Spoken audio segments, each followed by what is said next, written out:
Hello, everybody, and welcome back to the Patriots Real Time Podcast. I'm your host, Theo Dees, now joined alongside Austin Ray.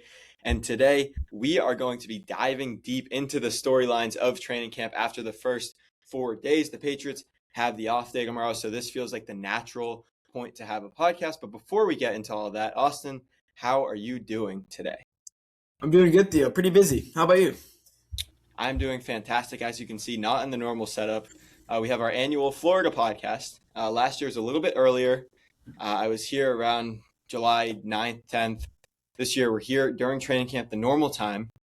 So we're going to be talking about training camp. The first 4 days, a very eventful first 4 days. And I just want to start with the Gabe Akis news. So we go into training camp and your second round pick is not signed. Very concerning. However, that rumor got squashed immediately. Not a rumor, but that storyline got squashed immediately as right after Mike Vrabel's press conference on Saturday, Akis was signed to his 4-year rookie contract. He's going to be making $8.5 million, which is the normal slot. But the big news on the contract, and I'm going to pull the tweet up. Hopefully you can see this. If you can't, I'll just read it to you. Mike Reese writes, a few notes on Gabe Akis' contract. It includes an injury waiver on his left knee, and that is what he got surgery on. Greg Bedard reported that he did not tell the Patriots until June, I believe. Don't quote me on that. I'm not sure if that's the exact wording. The injury waiver voids after 2028. That is his third season in the league. So if he doesn't, this could be unrelated to the left knee. Maybe he's fully healthy and he tears the ACL. Well, he's not making that money, which is very unfortunate. And then Reese writes at the end, unique situation as there aren't many injury waivers in rookie contracts, but this seems to highlight the compromise struck by the side. So after all this, Akis loses his leverage. Not his leverage, but he loses the deal. So, Austin, what are your thoughts on this getting signed, this whole situation? So what are your thoughts? So just the whole situation initially, like the lack of, I don't want to say the lack of urgency to get him signed, but like, I guess the struggle to sign him before training camp starts was a red flag for me. I was debating that to be like the whole situation be one of my downs actually. But I decided to stay away from that because overall, I think it's good for the Patriots. With the injury clause especially, it gives you a way out if there, God forbid, something does happen eventually. But I think it's good because you get a good player, you get a good deal. I think it's good for both sides, more towards the Patriots though. Yeah, I think this is. See, I don't know if you could even say good for anyone. I think the headline of this is waste of time. Akis loses the situation, especially for Akis. The team, whatever. It's one of 53 players on the roster, and I don't mean to be harsh on him. They have other edge rushers. Akis, he's missing out. He already missed out on spring practices, which are very important as a rookie. Now, if he was a wide receiver, a quarterback, or running back, it would be more important. His job is to put it in simple terms to rush the quarterback, which how much do you really need to learn there? Obviously, you need to learn stuff, but not too much. But yeah, he gets placed on the NFI list. He's going to be missing training camp for however long, we don't know. Could come off Thursday, could not play the rest of the season. Vrabel thinks that he will, or it's a stretch to say that he won't, something like that. So I think it's a waste of time. Personally, I think it was a waste of time for Gabe Akis.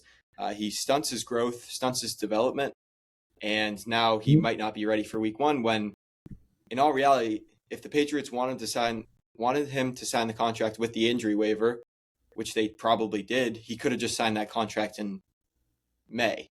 He would have been right on track with all the other rookies. And so it's very unfortunate, but hopefully Akis will be able to turn his career around and hopefully be able to play some point this season. All right, let's talk. I just said that Gabe Akis went on NFI. Brendan Schooler also on NFI. Not too concerning for me, but what are your thoughts on that? I'm not really concerned about Brendan Schooler missing some time. Like he's he's the best at his position, in my opinion, in the NFL. So I think that him missing some time, sure, it's good to have him practicing. It's good to have all your players, on the field. But I just don't think it's really that big of a deal, him missing, I don't know how long. Do you know how long he's planned to miss? No, they don't tell you there. But no, I agree. Completely agree. I don't think it's a big deal.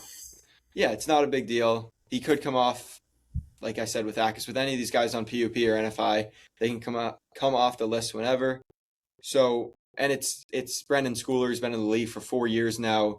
Plays a position which isn't very scheme heavy. Yeah, And regardless, he's in the same scheme for this is third year with Jeremy Springer. So it's okay. I think he could miss he can miss training camp and the preseason, and he'll be fine. He just needs to get up to his conditioning levels. If that makes completely sense, agree. just needs to be Completely. Yeah, conditioned. no, I completely agree. All right, let's get to the other contract talk here before we dive into 3 up, 3 down. Christian Gonzalez. Robert Kraft comes out and says it, and I'll put the tweet up right now. Hopefully you can see this.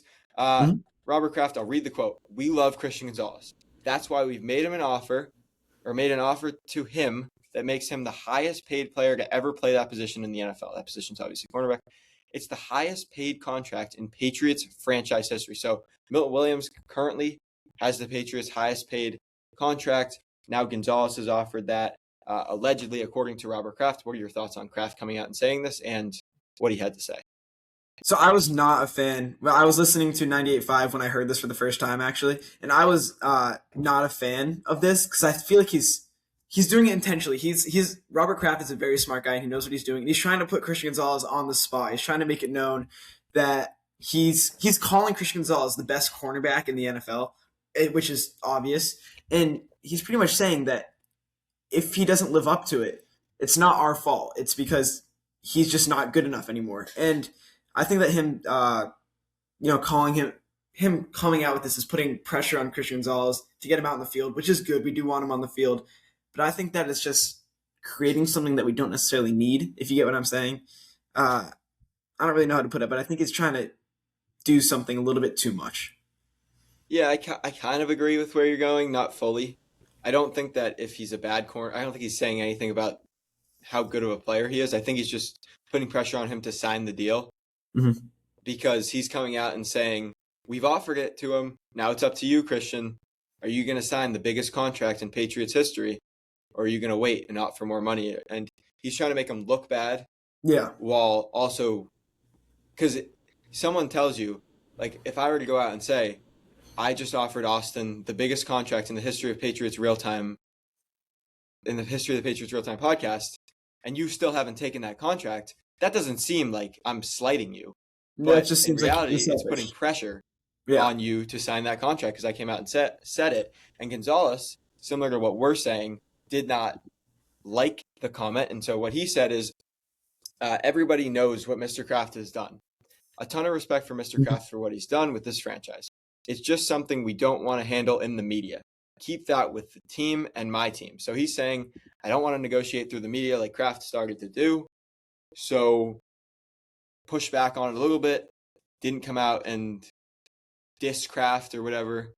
But I think Gonzalez oh handled the yeah. situation in a very professional way. Kraft, not so much. But here's my theory, and this kind of stems from Taylor Kyles' theory, but I agree with him. So I'll just say, I don't want to misquote him, so I'll just say this is my theory.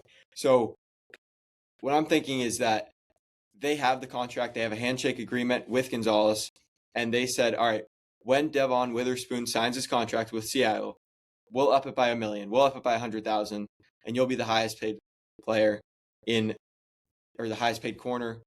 And maybe Kraft is coming out and saying, we don't want to do that. Sign the contract now, and Witherspoon will set the market, and you're making $35 million a year. Who cares? But I don't know. I think that's my theory. No, I completely agree. I think that's very fair. And I think, like you said, Christian Gonzalez handled that with, handled it perfectly, kept it about the team. He didn't make it about himself. He didn't make it about Robert Kraft. He also credited Robert Kraft for everything that he's done, which I think that's perfect. And I think that it's hard to officially say what's going on behind closed doors because, I mean, I doubt it, but there's a chance the contract isn't offered. I know I like 99% chance that's not true. But like, there's Mm-hmm. always that possibility. There's always gonna be something that we don't know. So I'm sure that, like you said, handshake agreement, there's a deal made, but just nothing official. Yeah. I doubt that that is the case, but you Yeah. never know, Yeah. like you say. But I already had a ton of respect for Christian Gonzalez, but him Mhm. going out and saying this, him going out there every day and competing 100% when he got injured last year, he got injured in 2023 during training camp, him going out there knowing there's a possibility for an injury and going out there competing with his guys every day, uh, nobody would know that he's in That's the midst huge. of a Yeah. contract situation. So the utmost respect given to Christian Gonzalez. He already Mhm. had it from me, even more now. Yeah, Uh, Great guy, Christian he's Gonzalez is he's great he's a great teammate. yeah, he's a great player. He's going and working even more, and he's just showing that he's a leader. And he's honestly, for a player his caliber, showing that he's a leader, that is huge. Like, that's something that this team really needs. So, Yeah, and Mike Vrabel said in the offseason that Christian Gonzalez wanted to become a captain. Gonzalez is a very quiet guy. Not mhm. gonna He'll go out there and celebrate when he makes a play, but he's not gonna get up and make a speech like a Devin McCourty would. But him doing this shows great signs of leadership, even if he's not going out there and giving a speech. He's leading He's by leading example. through So action. Yeah, he's leading right, through yes, action. yeah. So great job, Christian Gonzalez. And I also, before we get into 3 up, 3 down, one more thing. Uh, Rest days. So we know Morgan Moses was on a plan last year. I believe someone else was too, Harold Landry, I think, but he's not out there. He's on the PUP list. So Gilliam is on a program as well. He missed one of the days, or he missed day 2 due to rest. Reggie Gilliam, that is. Also got engaged and posted it on Instagram, so I'm not sure if that's a thing, but Mike Vrabel did say that it was due to a maintenance day. And he said AJ Brown will also have maintenance days. So, Austin, thoughts on that? And do you think any other Patriots could have maintenance days? I you know I think having a maintenance day it's good. It gives you a chance to not rest, but gives you a chance to like refresh, Rest. sort of. Yeah. Yeah, rest, but like also, I think more importantly, refresh, because there's a lot of I don't want to say there's like a lot going on around this team. I feel like there's a this people have an expectation for the Patriots. I think allowing you to rest, refresh, take time, like Reggie Lim, spend time with your family. I think that's honestly bigger than having a day off, because these guys, you know, the Patriots coming off an easy schedule and a loss in the Super Bowl is no matter what happens, there's gonna be a lot of media scrutiny going on throughout the year. So I think that these days offer I can never find the words when I want to offer I'm just gonna keep the word a sense of refreshment. I Yeah. guess that's not the right word, Hey, but I don't think that they're necessarily going to be away from the team. I just don't think that they'll be practicing. yeah, no, that's like yeah, I don't really know how to put it. Yeah, but they get a refresh. Training camp is long. I know what you're trying to say. Yeah, Yeah, long and hot. So, yep. But actually, not going to be too bad this weekend. it's been pretty cool Um, this week, the past couple yeah. days. Well, I'm not here, but sure, I believe you. Um, Also, some news. I saw this in the what do you call it? The training camp press book, media book. I don't know what it's called. Also, Ethan Hurwitz tweeted out. Shout out Ethan. He's a frequent guest on the podcast.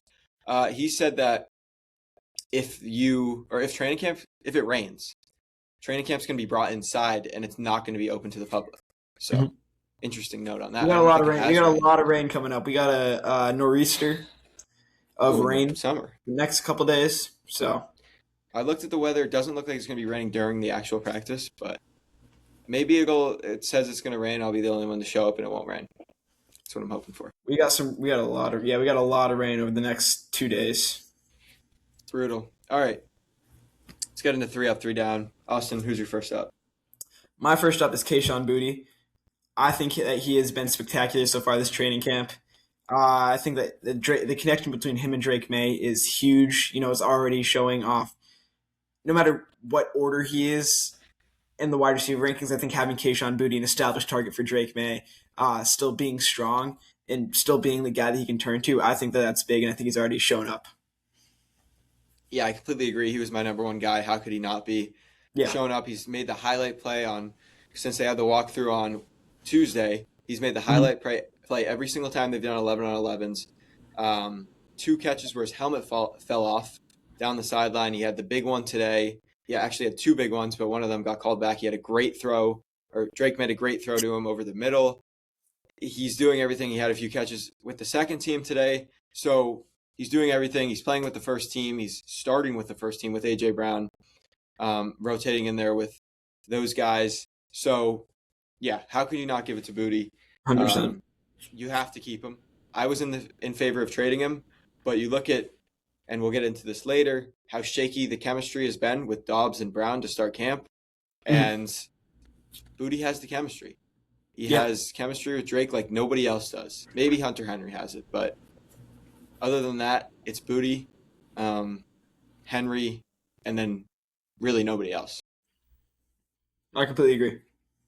All right, I'll get into my number two up, and this isn't necessarily for his play on the field, but Elijah Ponder, a guy Mhm. that's been valued so high, coming off a really good rookie season and not a really, really good rookie season where he's going to earn defensive rookie of the year votes, but a season in which I think he had 4 sacks.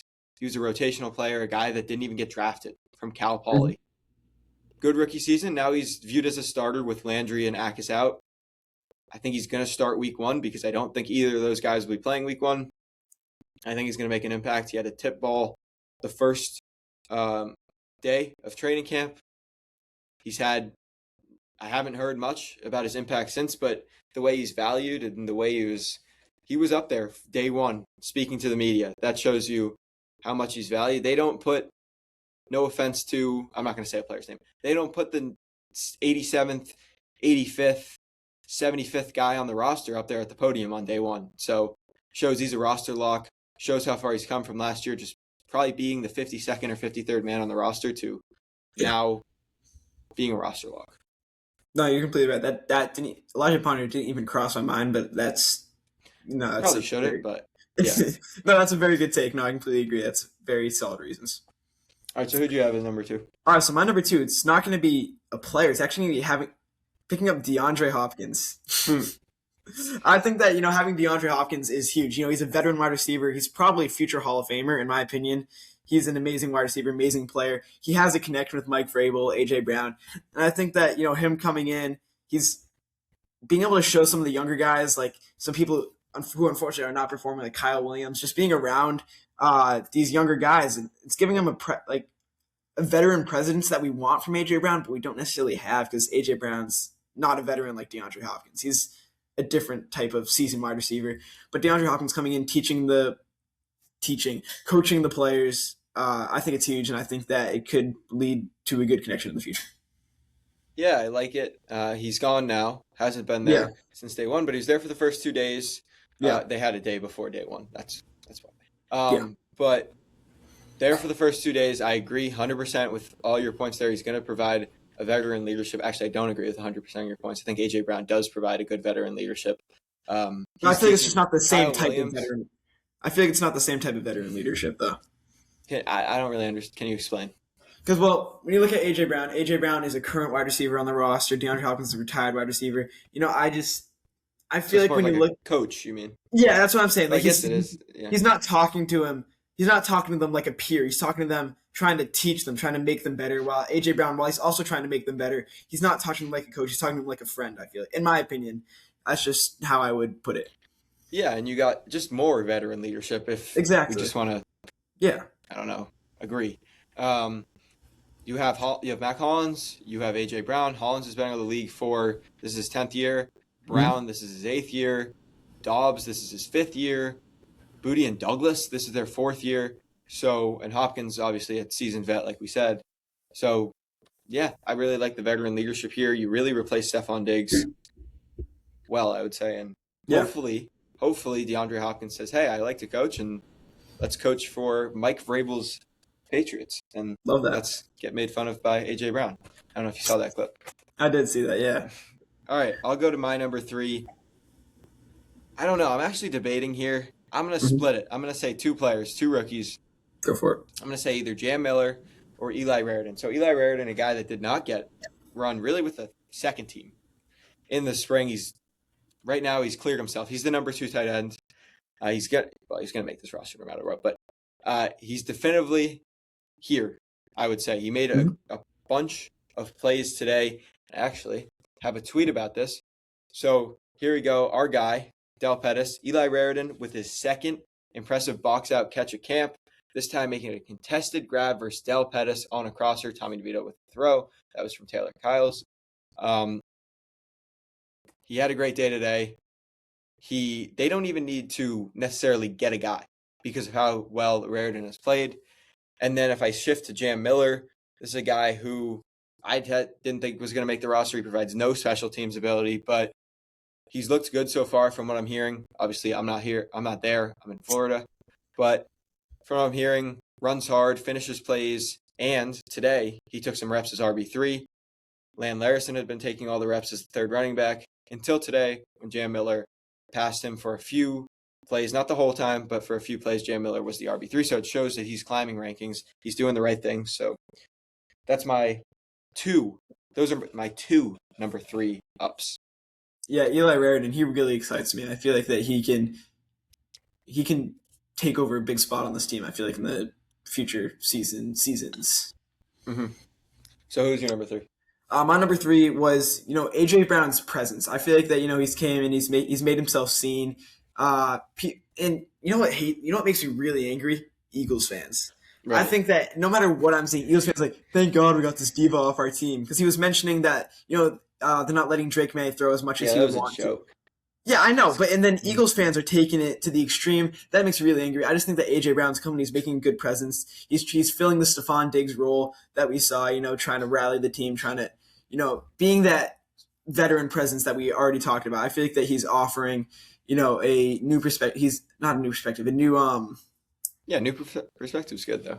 Yeah, sure. New perspective to the team. He's bringing in new vibes, I guess you could say. He's building a new Patriots team, not trying to do the same exact thing as last year, making it new. Yeah, A.J. Brown is the best wide receiver the Patriots have had since fill in the blank, right? Yeah. Randy Moss? I would. That's an accurate statement, I feel like. So, we'll see. He needs to get on the same page as Drake May, May. But, yeah, really like the presence. You have a guy. Yeah. All right, let's get negative. All right, I'll start off. My first negative is, which makes me really sad, is Kyle Williams. I'm a big Kyle Williams believer. I love Kyle Williams. I still think he can do it, but he has been he's been struggling at camp so far. I think that we've both mentioned it slightly already. And I think that right now he is the wide receiver number 7, I believe, on this team. Wide receiver number 7. Yeah, that's what Andrew Callahan said. Unofficially ranked the wide receiver number 7. And that hurts because I feel like he is a threat. And I feel like if he's used the right way, he can be disgusting for this team. It just brings me to tears. Yeah, Kyle Williams also my number 1. He's been, I wouldn't even call him bad. He hasn't done anything bad. What's his name? Pat's Focus on Instagram. I think that's his name. I think his name is Billy. But he tweeted out today that Kyle Williams had a drop in the third team periods. So he was playing with the third team. He dropped the football. And nobody else reported it. But I trust this guy. So bad looks there. But other than that, it's not even that he's been playing poorly. It's just he hasn't been living can't up get on the field with the starters. And Chisholm's got on the field with the starters. Hollins has gotten on the field with the starters, and Douglas has gotten on the field with the starters. All these guys that are, I wouldn't call them fringe roster players. Definitely wouldn't call them fringe roster players, but all these guys that have the potential to be cut. I'd say those 4 guys I don't think you're cutting Booty. You're either trading him or you're keeping him. You're definitely not cutting Dobbs or Brown. Yeah. Hollins, I could see them cutting. Very far chance that they'd cut him, but I could see it. More than Booty. Douglas, I could see them cutting. Chisholm, I could easily see them cutting. Yeah. Williams, I don't think I could see them cutting, but potentially with the way it's going. I agree. But this is a guy that can't get on the field with the first team and getting on the field with the third team. I don't think I haven't been there, so I shouldn't say I don't think Efton Chisholm has been taking reps with the third team. I'm sure he's taken a few. But this is a guy that's Chisholm is a guy that's consistently repping with the second team and the first team and mixing in with the first team. And that's kind of what you want to see from Chisholm. And that's what you want to see from Williams at this point, too. Because he's not going to be out there with Brown and Dobbs and Booty and Hollins with the first team, primarily, unless he has a really good camp. So it's unfortunate to see. He has an uphill battle. And anyways, I want to get to the tweet that you mentioned about wide receiver 7. So Andrew Callahan, former guest on the show, said he looked like the wide receiver 7. He did not get a single rep with the first team during the walkthrough. And he wasn't saying that he's a wide receiver 7, and I think a lot of people interpret it like that. But he just said how it was. Said it how it is. It appears to be the wide receiver 7 at the moment, which is unfortunate, but it's true. Hmm. Yeah. All right. What's your number two? My number two, we already touched on this a lot, was the whole Christian Gonzalez situation. Uh, Specifically the Robert Kraft portion. I feel like that was just a not a good thing to do, especially coming from your owner to the whole media after the team has already faced a lot of media scrutiny from fans post from all NFL fans post Super Bowl and easy schedule. So I just don't think And that Mike was Vrabel. yeah, yes, and I completely forgot about that. Wow. Just I just don't think that you want to be creating any more headlines that could draw from the skill level of this team. Yeah, he did do a little bit of a dangerous thing. Gonzalez probably Mhm.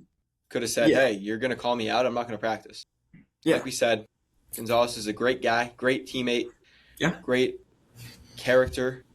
So he's going to play. He's going yeah. to go out there. He's going to ball. He's going to go out there with pads on Thursday. He said. So yeah, I didn't have that as a down, but I at the time I viewed that more as a positive thing because they offered him a contract. But looking at it now, it's probably not the best thing in the world. We touched on Yeah. this earlier. Don't necessarily need to get too deep into it. My number two down, AJ Brown and Drake May's connection. Yep. Drake is 3 for 10 with an interception targeting Brown so far. I think their last two passes though were completed, so they're rising up. But not great. Nothing to worry about. We're getting if there's another day like this, maybe we get a little worried. But right now, nothing too much to worry about. Once we get to joint practices, once we get to the preseason, which I don't think either of them are going to play too much, but once we get to August 7th, maybe you start worrying. Maybe even not then. Maybe August 11th at the joint Yeah. practice. Then you start to worry. But right now, it is what it is. Just had to note because it is important. Yeah, no, that was my number three. Like you said, I don't think it's really that big a deal, especially this early on. But something positive that did take away from that was Mike Vrabel ripping AJ Brown for dropping a one-handed catch in the locker room. I think that's good. You know, it shows the team that like there's a high standard, sort of, and I think that doing with AJ Brown is as someone he has a strong connection with is good. But I just think that the connection is iffy, a little Yeah, scary. it's got off to a slow start. Belichick used to rip people all the time. He used to rip Brady all the time. Yeah, which Shows, is good. hey, In my opinion, that's very good. yeah, it gets to a certain point when there's no Brady anymore. When there's Mac Jones sitting in the room, you're just ripping this poor kid. It's like this guy stinks, and you're ripping him. It's like, oh, I just kicked the suitcase. It's like, all right, what are we doing at this point? But when you have a Drake May, when you have an AJ Brown in the room, and Vrabel gets up there and he said, I don't know what he said, obviously, but he goes up there and he rips the best player on the team or the third best player on the team, That's good. and That is you're very Nick good. DeGennaro sitting there as wide receiver 12. You're okay. I gotta go. I gotta be ready. This guy dropped a meaningless one hand catch on the first play of training camp Mm-hmm. where he was blanketed in coverage, and he's getting ripped for it, and I'm sitting here wide receiver 12. No hate to Nick DeGennaro, great guy, but I don't know. It's such a good example to a certain Mm-hmm. point, and when you're doing it, like I said, with Mac Jones, Bailey Zappi, you're ripping 45-year-old Cam Newton because he can't throw the ball. It's like, all right, well, this guy stinks. Let's ease up. Anyways, my third down was the cornerback injuries today. Carlton Mm-hmm. Davis goes down with a hamstring injury. Charles Woods, almost called him Chuck E. Cheese. Charles Woods goes down with an injury. I don't know what it was. Hopefully, both those guys will be back by the time the regular season I starts. I know that's a crazy thing to say, but put Carlton Davis on ice. I don't know if that's a thing that people say, but just put him on the bench and roll him out there week one. I missed the Charles Woods injury, but Carlton Davis, it sort of reminded me of the whole Christian Gonzalez Yeah. ordeal from last season. Hoping to avoid that. Yeah. This one, I don't know how he walked off under his own power, I believe. I don't think he's going to be out there on Thursday during pads. I don't think he's going to miss 3 weeks of the season. Yeah. Hamstring injury could have been a hot day. By the way, Ramondre Stevenson, speaking of hot days, he threw up a bunch of times today. Excuse me. He was supposed to talk to the media. He couldn't because he was sick. So hopefully he feels better by Thursday. Yeah. That's not an injury really to be worried about, but Yeah. just drink some more water, Mondre. But yeah. Also, last year, I think I told this story a few times, but During the in-stadium practice, Jalen Hawkins put his hand in his mouth like this, and he forced himself to throw up, and it was the most disgusting thing I've ever seen in my life. Mm-hmm. But I'm assuming Ramondre was just throwing up. Anyways, let's get to some other things that I have tweets of that I forgot to cover. Then we'll wrap this up. Offensive line notes. We got our first, because the Patriots were in shells today, we got our first offensive line notes courtesy of the great Patriots.com's Evan Lazar. Will Campbell won both of his reps versus Draymond Jones and Braden Swinson. That's Lomu. huge. Huge. I heard he wasn't great at left tackle from someone. I forget who it was. But Lazar said he had a good showing. One Ponder and Draymond Jones. Those are your two starting edge rushers. Jeremiah Farms. Still here after, God, it's been 4 years now. Shout out Jeremiah Farms, man. Swim move win over Jacob Rizzi, a guy that can move all over the line. I wonder if he makes the team. And then Quintavious Hutchins, the clean win over Marcus Bryant. And this is interesting to me. Marcus Bryant is fighting right now for that third tackle spot. I want to say that he's been repping as the left tackle for the second group the entirety of camp, but I should probably double check that. So I'm going to go double check that real quick. But I think that those are the notes that you would want. Here Will Campbell and Caleb Lowman are both performing, strongly, especially two young guys. I think that it proves that there's a lot of upside for this offensive line, especially after the recent struggles we've had in previous seasons. I think that it's one day of training camp against your own team, but I think that this still proves that there's a lot of upside and offers Drake May a whole new perspective, having maybe a couple extra seconds in the pocket, and I think that's huge. Yeah. So according to Matt Cabral and the Foxborough Fellows podcast, shout out them.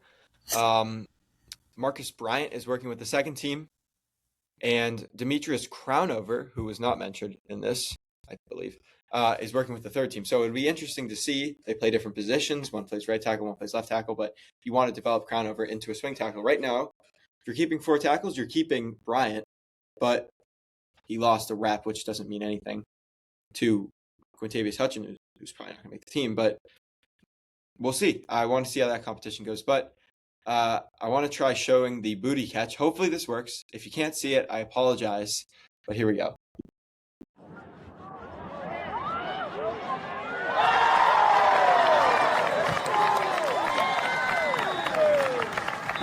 All right, so there it is, the catch of the day.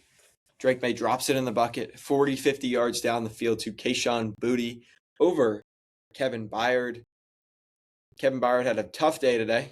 It is what it is. Hunter Henry caught a few passes on him, but that's that. So before we wrap this one up, I want to get to maybe 2 more things, but one quick thing, I don't know. I'll just do it.